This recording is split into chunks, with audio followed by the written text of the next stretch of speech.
ನಮಸ್ಕಾರ, welcome to 1 minute about diabetes by doctor Suman. ಇವತ್ತಿನ ಒಂದು ಒಳ್ಳೆಯ ಮಾಹಿತಿ ಏನಪ್ಪ ಅಂದರೆ, ಎಷ್ಟೋ ಜನ ಡಯಾಬಿಟಿಕ್ ಪೇಷಂಟ್ಸ್ ನಮ್ಗೆ ಬಂದು ಕೇಳೋದಿಷ್ಟೇ, ಡಾಕ್ಟ್ರೇ ನನಗೆ ಈ ಡಯಾಬಿಟೀಸಿಂದ ಪದೇ ಪದೇ ಯೂರಿನ್ ಇನ್ಫೆಕ್ಷನ್ ಆಗುತ್ತೆ, ಯಾಕದು ಪದೇ ಪದೇ ಯೂರಿನ್ ಇನ್ಫೆಕ್ಷನ್ ಆಗುತ್ತೆ ಅಂತ ಕೇಳ್ತಾರೆ.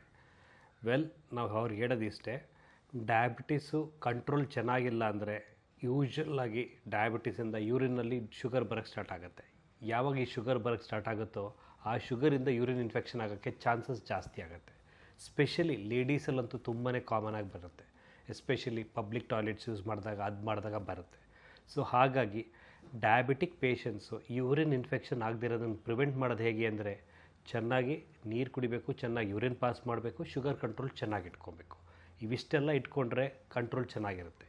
ಕೆಲವೊಂದು ಮೆಡಿಸಿನ್ಸಲ್ಲೂ ಕೂಡ ಯೂರಿನ್ ಇನ್ಫೆಕ್ಷನ್ ಆಗುತ್ತೆ. ಸೊ ಹೈಜೀನ್ ಇಂಪಾರ್ಟೆಂಟ್, ಚೆನ್ನಾಗಿ ನೀಟಾಗಿ ಮೇಂಟೈನ್ ಮಾಡಿಕೊಂಡ್ರೆ ಯೂರಿನ್ ಇನ್ಫೆಕ್ಷನ್ಸ್ ಆಗಲ್ಲ.